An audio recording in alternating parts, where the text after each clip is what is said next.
Right, so good afternoon, everyone. I think we'll make a start if that's okay. I know people are joining. Welcome to another one of our improvement webinar series, which we're running seemingly endlessly. But we're trying to support everyone in what is undoubtedly very challenging times with some tips and tricks, introducing some of our rapid improvement guides, but importantly introducing you to some of our clinical leaders and clinical experts, and an opportunity to share some what we think is best practice, share some ideas and thoughts amongst ourselves around some of the trickier issues that we all face in day-to-day practice. So I'm delighted to be joined by my colleague Jyothi Nippani, who's an ECIST clinical director in the Midlands. She's also a consultant obstetrician and gynaecologist with South Warwickshire Foundation Trust, and she's also the national clinical lead for reducing in-hospital length of stay. So in between that, Jyothi has a number of hats that she seems to wear with ease. So it's great to have her with us today. Jyothi's done an enormous amount of work on job planning and is a bit of an expert in this area, and certainly would be my go-to person for job planning advice. So what we're going to do, Jyothi's got a short presentation to run, and then we're going to have a facilitated question and answer session, which we hope will highlight some of the issues that we think we're all facing. And please do add in your questions into the chat box, and we'll leave that answered in real time in the chat box if it's a quick question, or we'll bring it in and open it up to the floor later on. So thank you all in anticipation of your participation, and thank you, Jyothi, for your presentation. I'm going to go off camera and I'll catch up with you at the end of the presentation. Many thanks. That's great. Thank you very much, Andrew. So good afternoon, everybody. This is a presentation I gave in the Royal College of Physicians, where I was invited to do this recently. So I modified it slightly, but actually I'll try and keep the presentation to a minimum so that I really want welcome suggestions from you and some ideas from you from the guests participating today. So why do we need job planning? And I really don't like to call it job planning. I think we should start off looking at understanding what is the demand and what is the capacity we have. So calling it demand and capacity takes away the fright of job planning from all of us. And we really look at what do we need to run our services. So why? Starting with why. Consultants, they need to be given time to deliver emergency activity. When I first started doing this job planning, our physicians were never actually allocated any time for emergency work. They would fit in the emergency work in between their clinics and their other ward work. So they actually need to be given time, proper time to do everything that is needed in to deliver the emergency activity. Goodwill can only extend for so far. It will run out, and so we can't fit in stuff between elective activity.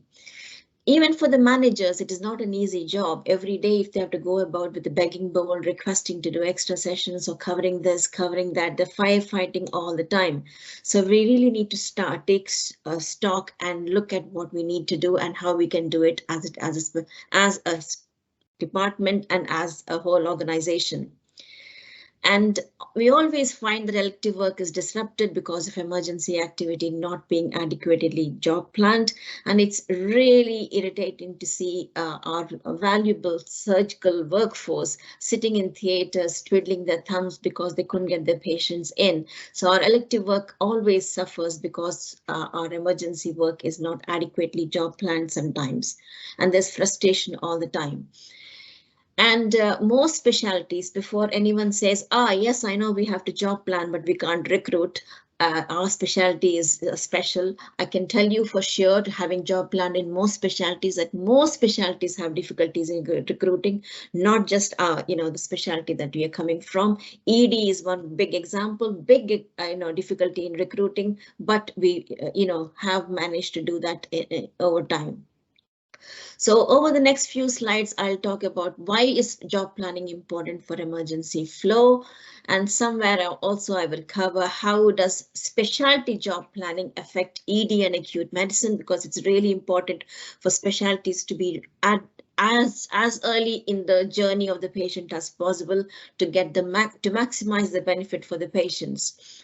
And why is it important to have departmental job planning and not one-to-one job planning as we have traditionally done? So the one-to-one between the clinical director and a consultant should no longer be the norm, really.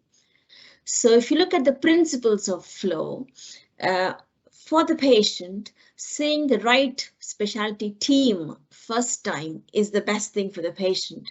What it does is it actually minimizes the handoffs, which is, handovers, and gives continuity of care. So if I was a patient, with a chest pain, and it's really, really good to see the cardiologist first time if we can.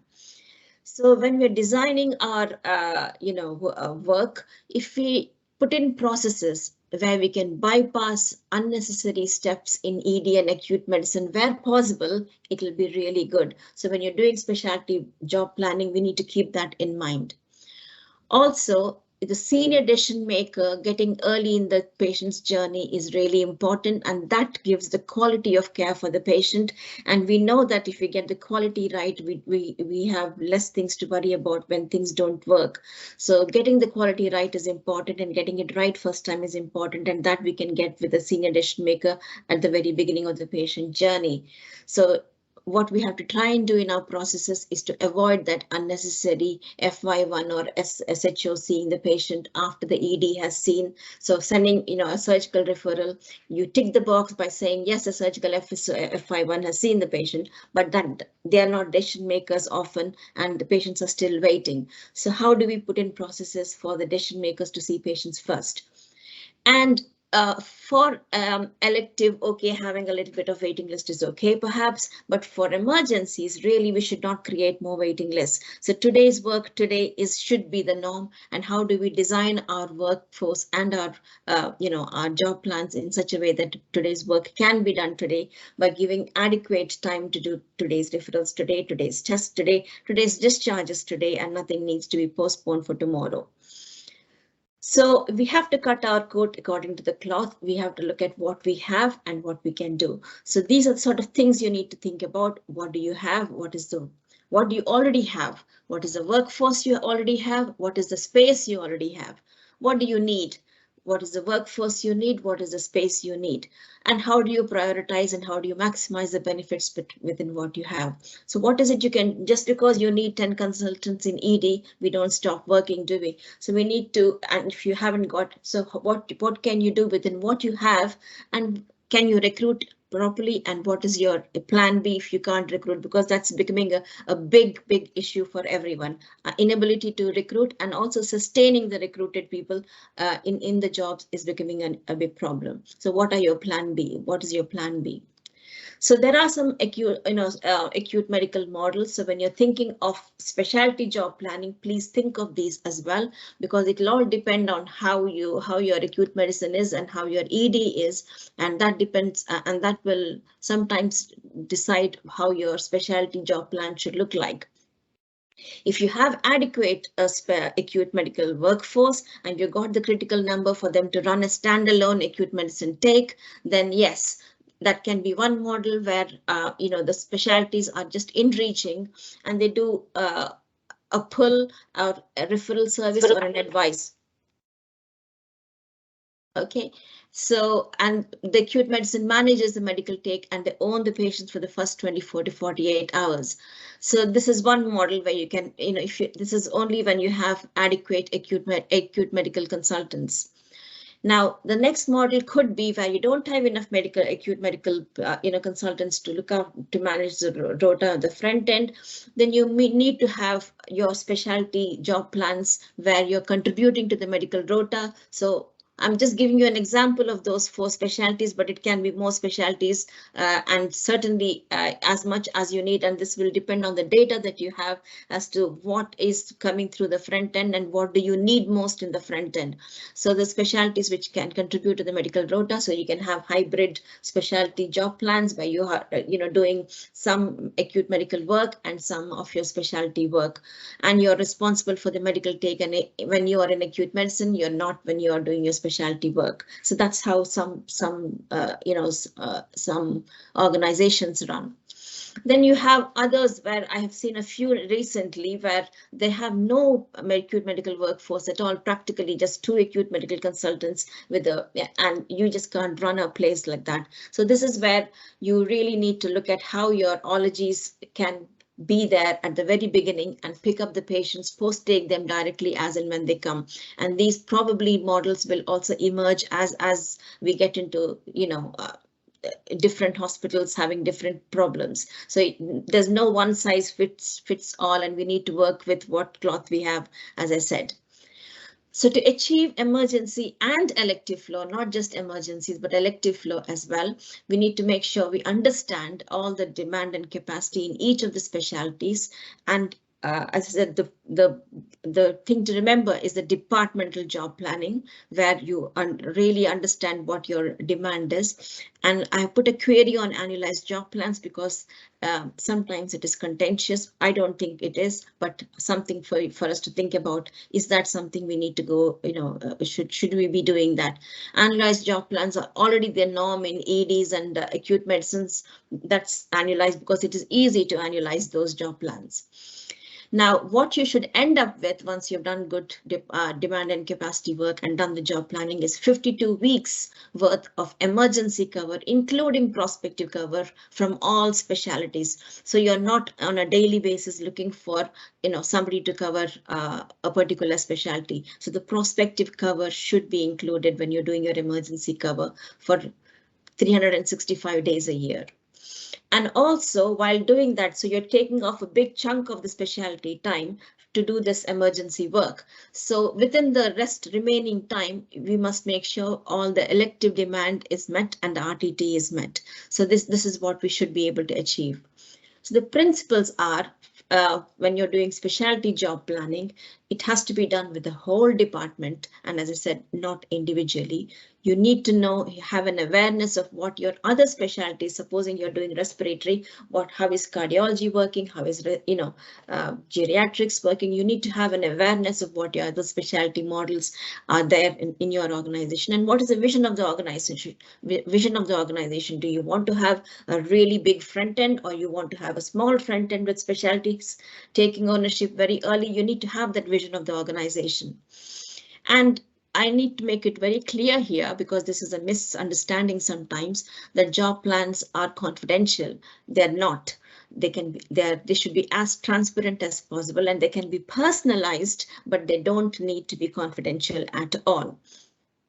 We assume that we are all working for 42 or 42 weeks in a year, 44 weeks in a year. I put that slash because we in our organization were doing 42 weeks, but now we do 44 weeks. The reason for that is not everybody takes study leave, 2 weeks of a study leave, and not everybody takes study leave, and only we have done this audit several years. Only 30% of the consultants actually takes the whole study leave. So we were giving away 2 weeks for nothing. So we assume now that everyone works for 40 to 44 weeks, but it is up to every organization to decide within their job planning standardizing committee to work that through and agree on what you want to do.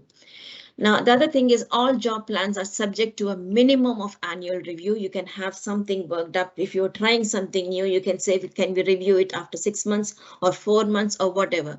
But at least minimally annually, it has to be renewed. Nothing is agreed forever. If somebody says, I'm not working on Fridays for whatever reason, that can't be the norm throughout their working practice. Every year you need to review. Do they still not need to work on a Friday? Do they need to work, come back to the normal working pattern, whatever it is. So nothing is agreed forever, and it needs to be renewed. After a successful outcome of a job planning will be that all your demand is delivered and there is no backlog and there are no waiting list initiated, and you don't have to pay anyone extra for waiting list initiatives. Now, just a little bit more detail on what is demand and what is capacity, and I'm trying to going to address only the DCC work or the clinical work.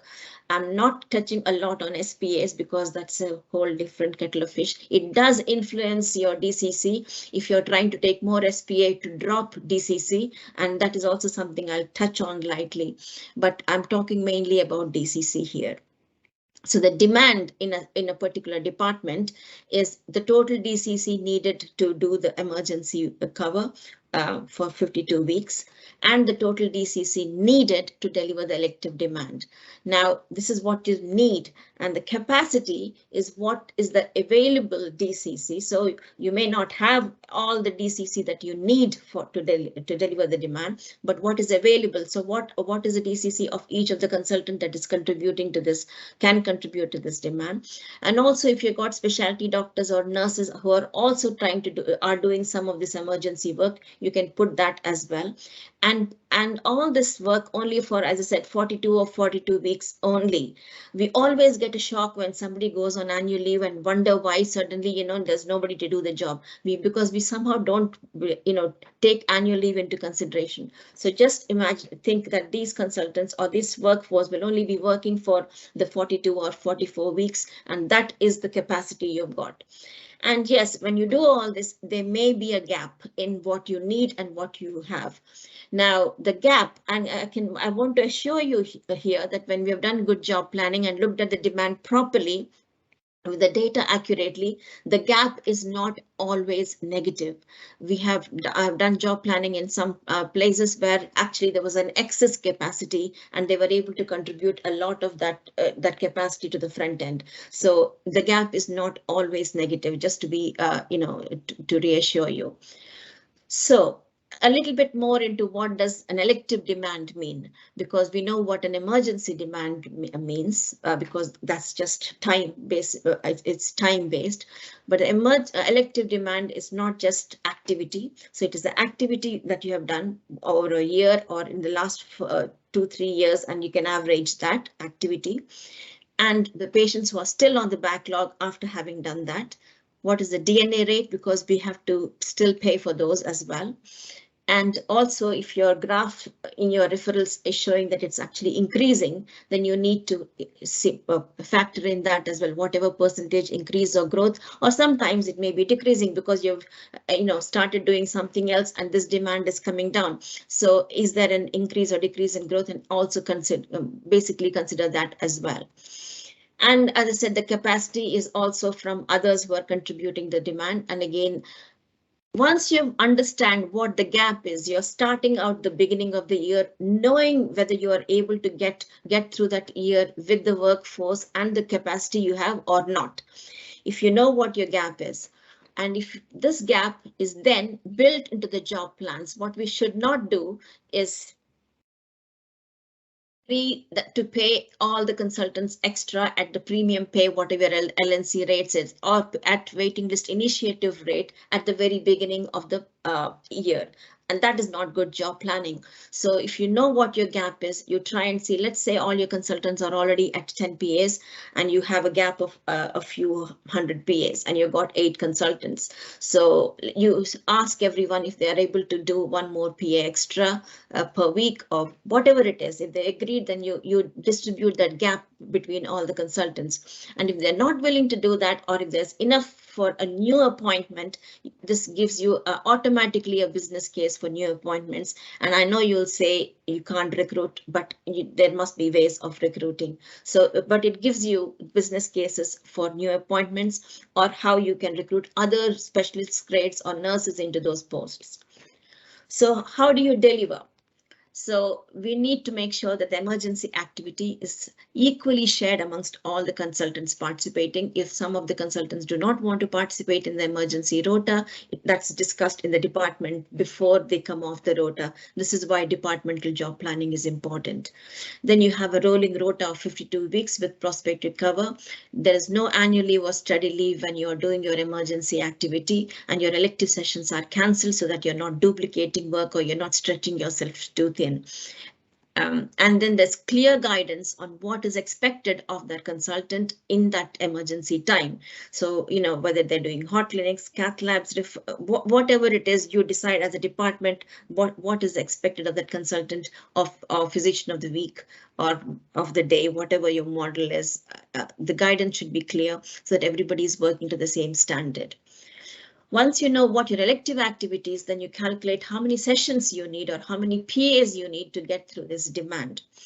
And then this is delivered in the non-emergency weeks and in your non-annual leave and study leave weeks. So there may be only a few weeks where you have to deliver this, and you have to work very differently in these weeks, more elective sessions during this week to get through those demand.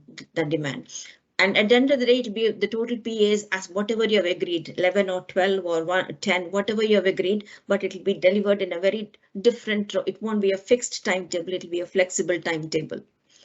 And these sessions are also cancelled when you're on leave so that other consultants can move into those sessions. And this is really more important for surgeons, because when your theatre sessions are cancelled, your own department, somebody else can take those sessions and continue with them. So it's really important that you cancel the sessions and so that others can fit into these and your colleagues can work in a flexible timetable. So you need that flexible timetable to accommodate this activity. The important thing is no one in the department gets additional payment or waiting list initiatives until all your contracted sessions for the whole department are exhausted, so that you know everybody has worked fairly. I'm just giving you a small example in Obs and Gynae with 8 consultants, and Obs and Gynae because I'm an obstetrician and gynecologist, and also it has both theatre and medical activity. So just a quick example of what an emergency demand can look like. So if we have decided, let's say that we want every weekday presence of 10 hours in the department. This is on site, and weekend presence of 6 hours. And this is very old, sorry, this is not the current one. So I'm just taking a bit an older version of what we were doing. So weekend presence of 6 hours, and there is unpredictable on-site presence, which comes out of a diary. So this is once you have left the hospital, if you need to come back, and that's 3 hours. That's come out of a work diary, so that's a PA. And all your admin is included in those 10 hours or 6 hours or whatever. So there's no additional, because you have to do today's work today in your emergency. So that whatever the PAs are, I won't go into the calculations, but with a 1 in 8 rota, you get an opportunity to do this 6.5 times in a year. And so you divide that into 44 and not 52, because that way you get your prospective cover for your emergency demand. And on top of that, you get your rota frequency payment, which is a 1 in 3 or 1 in 5, 1 in 8 or whatever it is. Now, you need a physician of the week or for the emergency work in high volume specialties only. Not everyone will need, this amount of cover. Some will need 2 physicians of the week, which is a really big teaching hospital, and you have that demand to need that. But you have to decide what you need in your specialty. And the specialties which are really crucial to run acute medicine and ED effectively are, this is in medicine, is cardiology, respiratory care of the elderly, gastro, hematology sometimes, and oncology sometimes, and renal if you have the demand. I haven't talked about surgical specialties, but I'm assuming surgeries and orthopedics and ENT ophthalmology also have similar consultant of the weeks or physician of the week model. So depending on how much they want to cover, you have to look at your demand and see when are your peaks of your times. Do you need to be there 9 to 5 or 8 to 6 or 8 to 8, whatever it is. Care of the elderly, I would certainly say 8 to 8, but yeah, it will depend on what you have. Now this can be 10 PAs or 16 PAs, and it should include the weekends. So for a patient who is coming into the hospital, they should not see any difference of whether they've come in during the week or the weekends. So they should get the same sort of specialty access 7 days a week. This is how the rotas have to be built into. And what is the work of this emergency physician of the week? The most important thing to remember is that, yes, you are the consultant of the week, but you're not doing all the work. You have a team, hopefully. And I know the team is dwindling, but then it is whatever team you have, it's how we use that team. So an SHO or a registrar or a nurse or an FY1, whoever you got, and you're actually using your OT and therapists, everyone, pharmacists, everybody to their full potential. And this is the whole team that you're working with. Then you have daily or twice daily board rounds, whatever that is agreed in the department. You're responsible for all the referrals that are coming through that day from ED and acute medicine, not first thing in the morning and once a day, but it's a continuous one. So I've seen places where they have a cardiologist who comes in at 8 o'clock or 9 o'clock, sees and then goes off, and until in the next 24 hours, you don't get them back again. But that is why you need a model where you're able to access the cardiologist throughout the day, not just once a day or not on one occasion. So then urgent GP referrals, again, advice and guidance, whatever you've agreed in your specialty departmental meeting. Then with specialties, they may also want to put in an emergency endoscopy or a pleural tap or a cath lab procedure at lunchtime, which we have built into our rotas for the consultant of the week. Elective, I've already told you what the demand is, but most important at this point, and this is really important to do at a departmental meeting, is standardize the clinic templates. So in a 4-hour clinic, what is the template going to be? And that should be across for all consultants, it should be the same. And when we first started, we had various clinic templates depending on each consultant asking for different things. Yes, sometimes a subspecialty may need a different sort of template, but that's agreed in the department. But mostly the general clinics are all standardized, and all colleges, the Royal College has got standardized clinic templates which are available.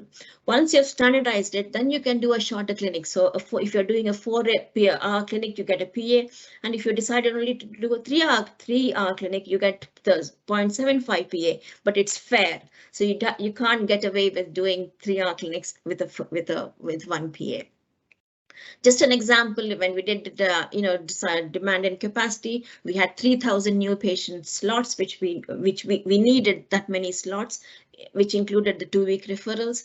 Our RCOG template, the Royal College of Obstetricians template, is 20 minutes per patient. So we should be able to see 12 patients per clinic. And as a department, between the 8 consultants, we could, we needed, if it is 12 patients per clinic, we needed 250 clinics, 8 consultants, 32 clinics each in a year, and 384 patients per consultant per year. So you can see that workload is distributed equally amongst all consultants, unless there's a good reason for them not to do equally and they're doing something else more.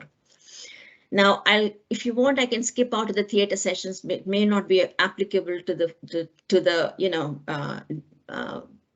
guests on the call today, but it works very similarly. The admin, again, the principles are, they're proportional to the sessions that you do. If you're doing more clinics, you get more admin. If you're doing less, you get less. And it can vary from specialty to specialty, which is why the departmental job planning is really important, because you agree as a specialty what is it that each clinic needs, so that it's fair across all consultants. And this is not, the admin is not to dictate notes. It's dictating notes is within the clinic time. And it is done separately from the DCC, and it is for actually writing back to the patients with results, phoning patients and stuff like that. And the reason I say that is because it has to be done outside the clinic time, and this will influence your new to follow up ratio. If you're bringing back all the patients for follow up and to give the results, then really you don't need that much of admin time. So your new to follow up ratio should be closely kept in in mind when you're allocating the admin time.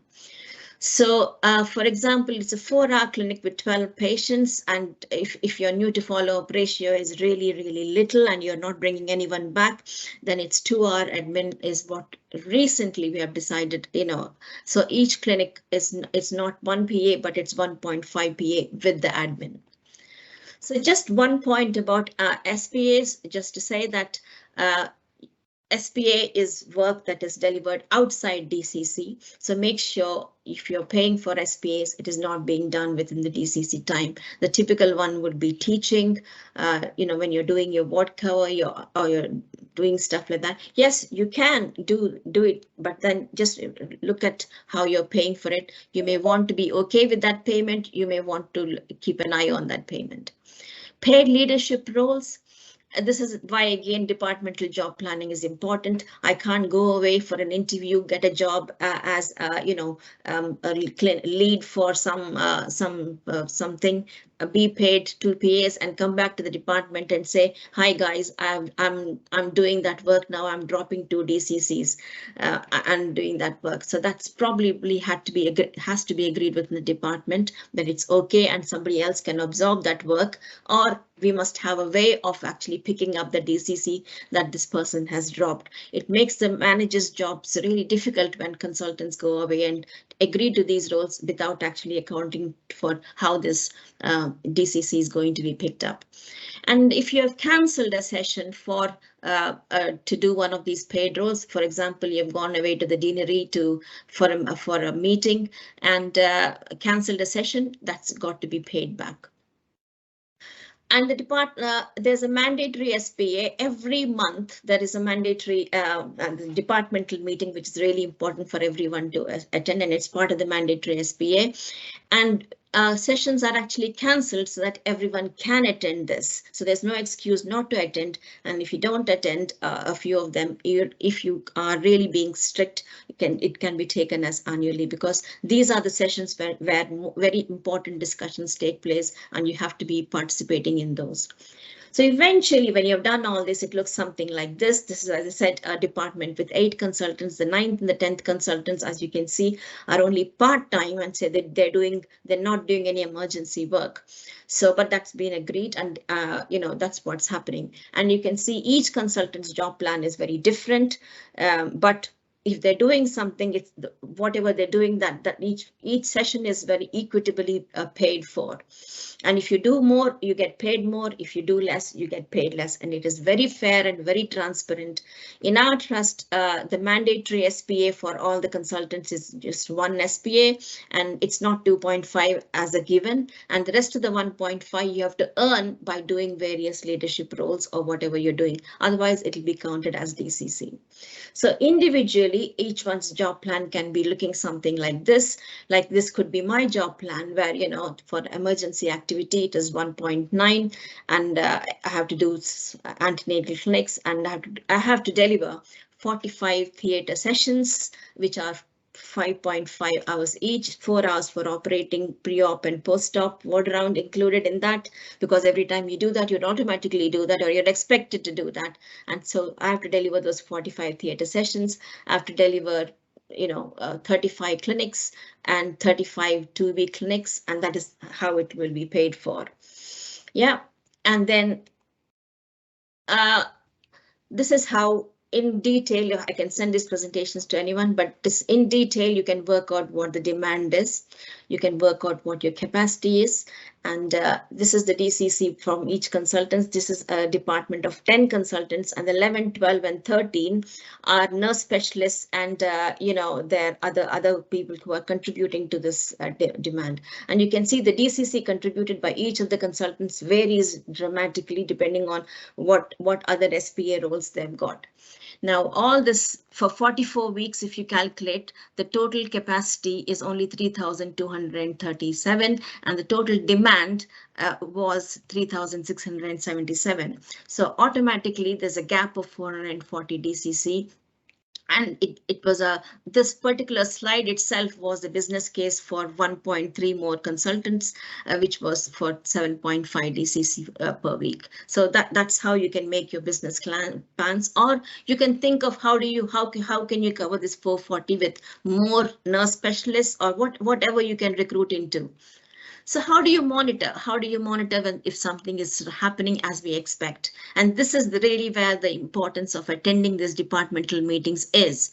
Because in our specialty, in our this one, we have, these are, I've just put 1, 2, 3, 4, 5, 6 numbers there at the bottom in the x-axis, but in our meetings, the names of the consultants are down there. So every month you actually see what is the expected activity from each consultant and what has actually been delivered. And that's similarly for outpatients and the total activity. So for every activity, the expected and and what has actually been done is shown, so that we know where we are up to with our and how we are with our job plans. And a typical, if it's done very well, and this was an example in the year 2016-17. We had a job planned our consultants for various things, and we had a job plan for 826 sessions, and we actually needed 836. So we needed 10 more. So, and sometimes you can't plan for these things very well because of sickness. Sickness is one thing we can't plan for. So sometimes for sickness, you have to, give additional pay. Lots of challenges in doing it well. No one likes change. This is a different way of looking at the whole demand and capacity. And everyone says we are a hard to recruit specialty. You need to pay us more for this. The PA in our specialty costs more, and everybody says that. And everyone thinks they are the hardest working people in the trust. Every specialty thinks that, and they start comparing, and they say, oh, they get paid that much admin, we are being paid less. So they start comparing that. So people get pedantic about 0.125 PAs or 0.0 some PAs. They get pedantic. It's, that's why a job planning consistency committee is really useful. You get the usual threats from LNC that you will go to these organizations, but there's nothing in what I have said just so far which is out of what the standard job planning guidance is. And sometimes a single person delays the whole departmental job planning, and that's happened many times as well. Lots of it, the list goes on. I'll stop there because I've talked quite a lot. Jyothi, so I'm getting my breath back. so a huge thanks. And you've covered not only UEC but elective and a bit of a masterclass in job planning. Admittedly, on paper, these things look a lot more simple than the reality.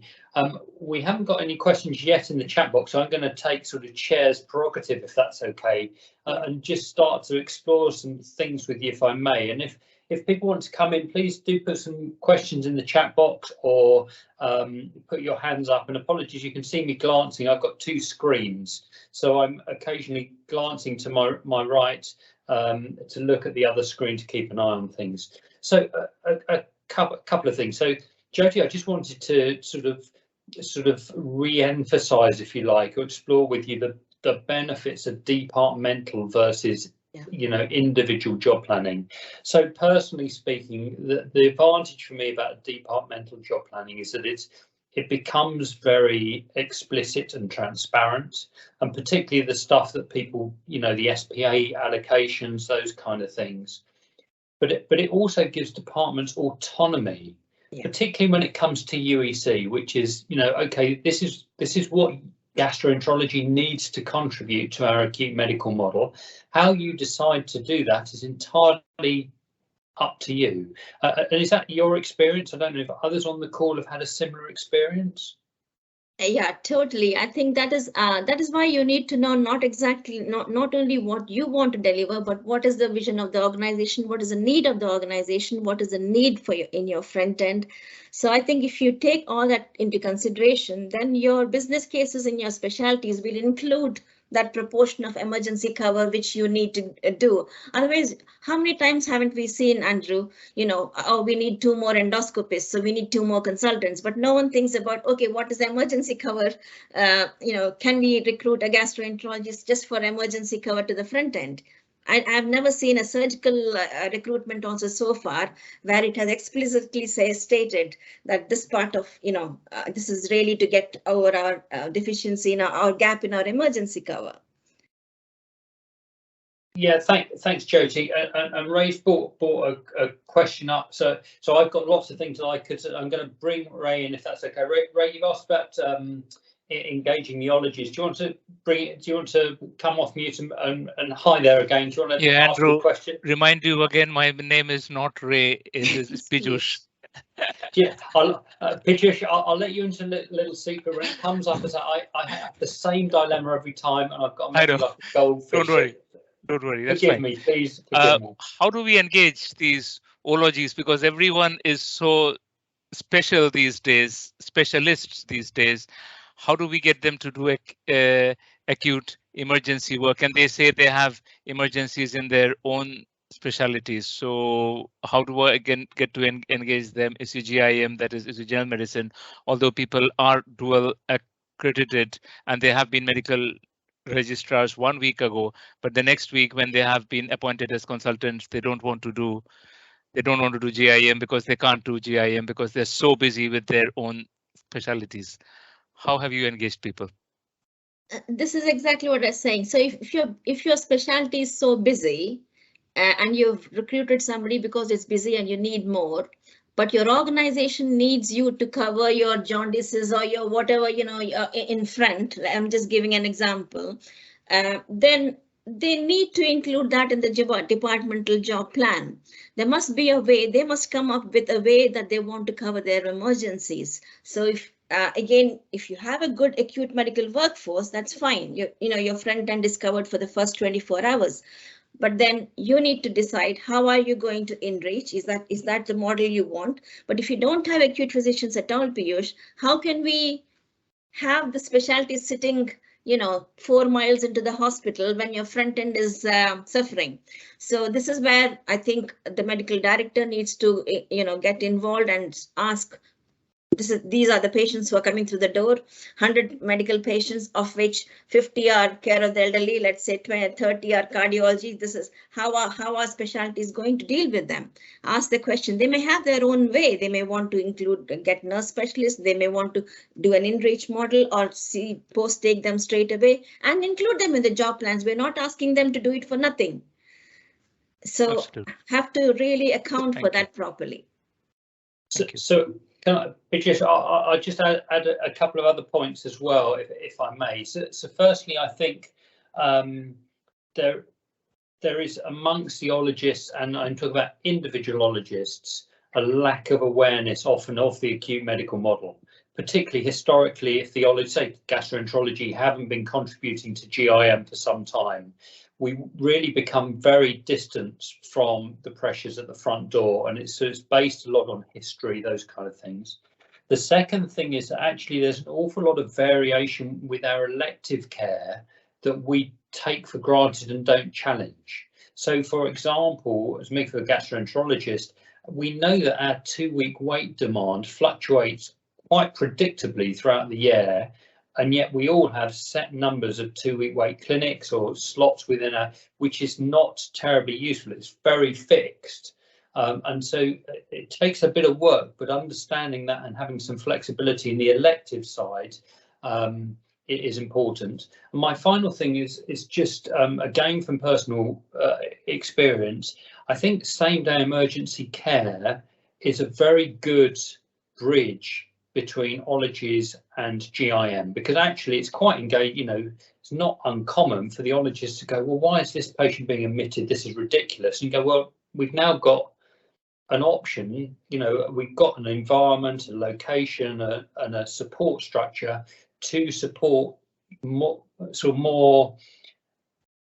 in reach that isn't an acute GIM model. Does that make sense? So I think there are some options around there that. But I agree. I think this it was on my list of questions to explore, because I think it's really difficult for everyone at the moment.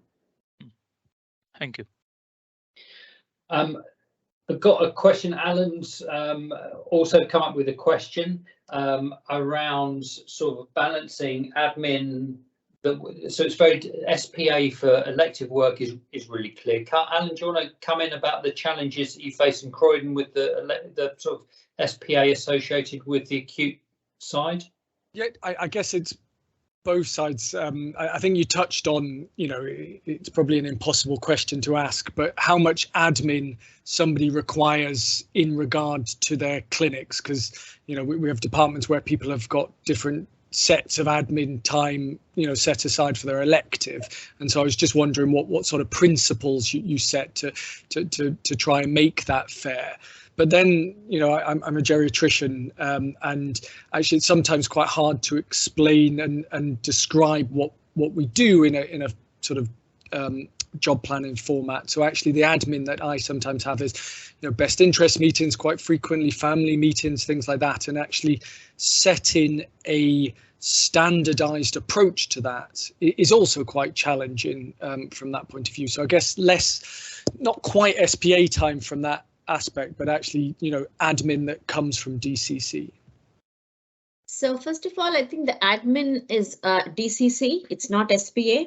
So admin work related to patients is DCC, and that is covered in the ward work. Supposing you're doing, supposing your family meetings are coming every day, you have to do a family meeting, let's say, then your ward round work should cover that as well. So in geriatrics, it is different, I know, but your elective activity in terms of clinics is much less, and it's mainly emergency activity.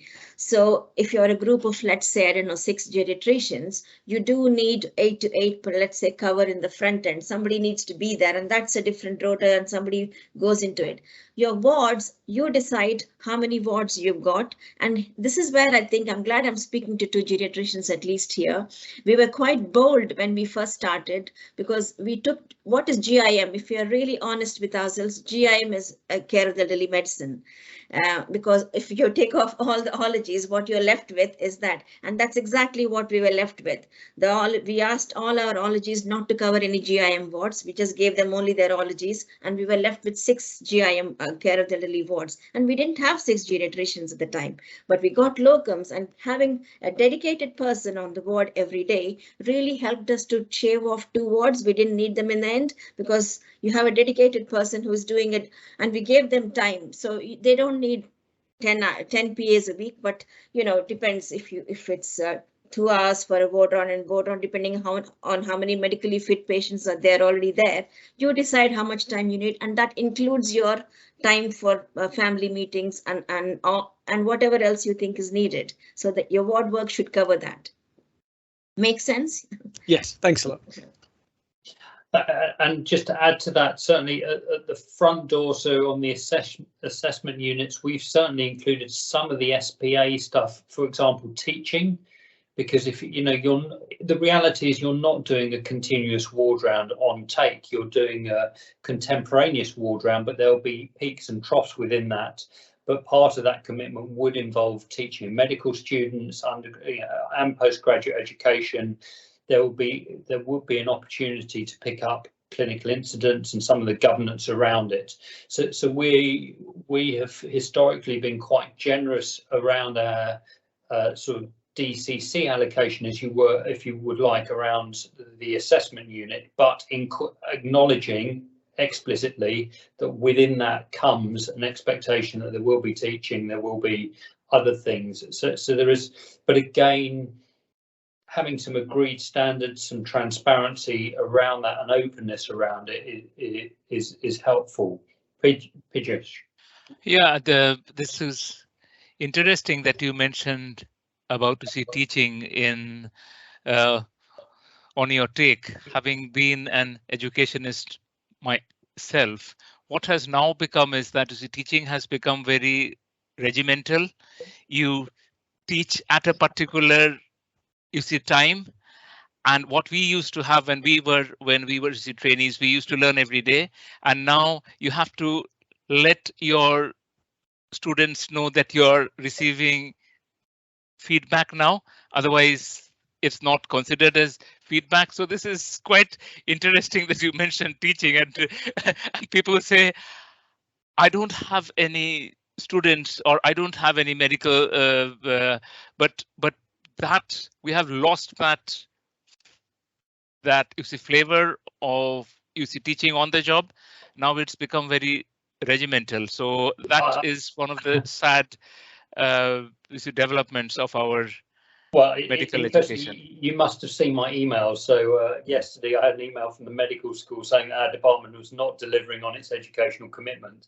And what it turns out is, you know, as is often the case, what you have to be, unfortunately, is very you have to clearly articulate when those teaching opportunities are.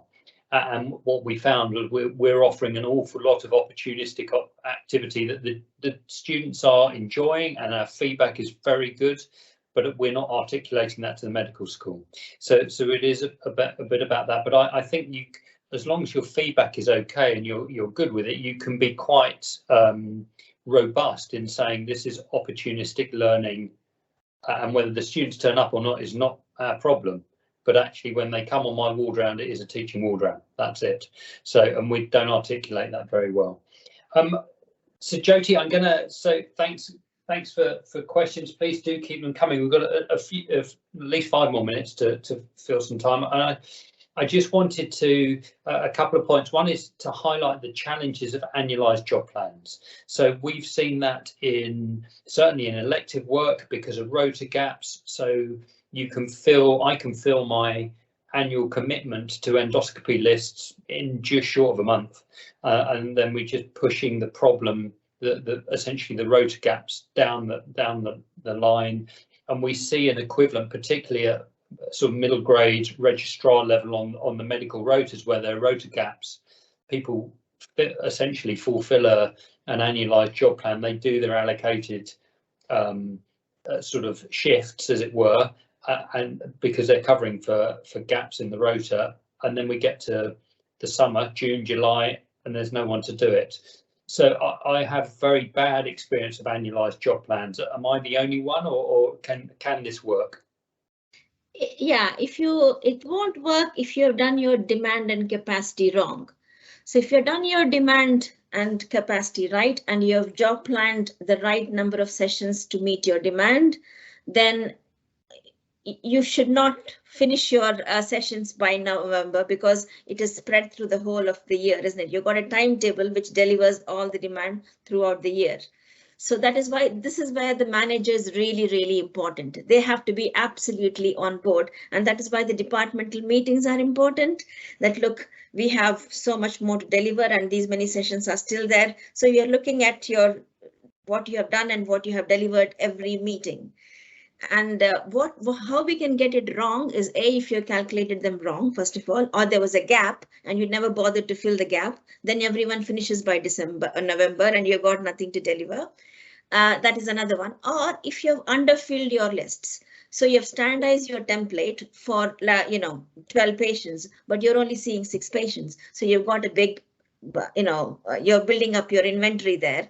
So this is why our managers are really told every time that to make sure that the theatre lists are filled properly and the clinic templates clinics are fully filled. And we have a way of telling, so not only the number of sessions you've done, but the number of patients you've seen as well. It may not be our problem. Supposing it hasn't been filled, I still will get paid my 1 PA, but yes. I have only done half the job. But that is the manager's problem now. Now it is a manager's problem because they haven't done their work. Yeah. Yeah, absolutely. Yeah. And of course, I had a couple of DNAs in clinic. I wish I could say that, I was sitting idle, but as of course, we were all busy elsewhere. Alan, you want to come in on that point? Yeah. I just wondered, I can understand how you can annualize sort of elective stuff, and I can understand how you can annualize acute sort of sessional things, ED and acute, but is there any examples where it's worked where actual sort of longevity and knowing your patients on a ward and it has worked, because continuity is important as well. So I think, I like the idea of it. I just have never seen how I could bring it back to a ward environment, particularly when I need to know people week to week at times anyway. Yeah, so in our trust, our geriatricians have got all the wards covered between them with prospectively, in a way that there's one person allocated to a ward, whatever, whether they need 3 hours per day or 4 hours per day, or whatever they need. And when that person is on annual leave, there is another person who covers them. So majority of the time, 42 weeks of the year, it will be one person, and the other weeks it will be covered by a different person, and they make sure that they're synced in their annual leaves. May not always happen as perfect, Alan, but that is what it is. So you're allocated one ward, so it's not a whole 9 to 5 job. It's a few hours every day that you need to do it, and it's mainly the board round that's really important. Yes. So the other thing, Alan, it's a really good question, but I think also there's so there is a sort of departmental discussion about the value of continuity, isn't there? So and what we're talking about, my examples really, in terms of rota gaps, are essentially a capacity issue and acknowledging that we don't have the right capacity for our demand. Now, if we put continuity into that, what you may well end up by demonstrating, I've certainly done this in outpatients, is that as a department you go, well, we're going to take the hit on this and use that as a business case for a new consultant. Yeah. And so actually we all do X amount, and then we divide up the remaining mismatch between us, and that is the next job plan. And so I guess on a ward base you could take the same principle. But I guess it's also about being explicit about what continuity on a ward means, and then using that and articulating that, as I'm sure you would do, about the value of that for the patients, and saying, well, that actually, this is really important for us, but it leaves us 2 months of the year with no one on the wards. We need to either cover that internally with bank and agency, or just pick it up in job plans and give people extra PAs, or put it into a business case. I don't know if that's helpful. Yeah, that's and great. when Thank you. First started it, Alan. Our specialties. They were doing 4 consultants in a specialty. They would each go onto the ward every day. At some point, there were 4 board rounds, 4 ward rounds. It was very, and they'll bring their own little SHOs with them. It was really very, very disruptive. And doing a whole ward by one person was like, oh my God, this is too much work. But we did trial it for 3 months, a consultant of the week model. And so the first day is really bad because you're inheriting 20 patients, but then the next day there are only 3 or 4 discharges or 4 discharges. So then again, that you only have 4 new patients, and it gets easier and easier as the week goes, and there's continuity. So at least for a week, there's only one ward round, and it's so much better for the nurses. So they never ever wanted to go back to that old model of working. So thanks very much. Thanks, everyone. Now, look, we're almost at the end of time. I feel like we're just beginning to warm up and get into a conversation about this. Jyothi, maybe this is technically our last webinar in the current series, but what we will be doing, because they have been well attended, we've had over 500 attendees live, and almost the same on watching on demand. There will be, Crystal will shortly be putting a feedback survey into the chat box. We really welcome your feedback on how you felt today's webinar has gone, and what we could do to improve, and what other topics you'd like to see. We will also email round the survey for almost 1,000 people who've joined the webinars to ask if you'd like some more, and if so, what content and what format. We will be sharing Jyothi's slides and the recording of the conversation. We'll also be including a link to our NHS Futures platform, which has all our resources, not just for this webinar, but for others too. And on behalf of everyone at ECIST, thank you all for coming and making the webinar series such a success and so entertaining and informative for us all. We've learned lots. Jyothi, thank you so much for your time today. As always, it's a huge pleasure. And I think we need to ask a few more questions and maybe run job planning Mark 2. Vengeance Day. Anyway, thank you all Thank very you. much. It's been a really great session. Look forward to seeing you all again soon. Have good afternoons and all the very best. Take care. Bye bye. Thank you.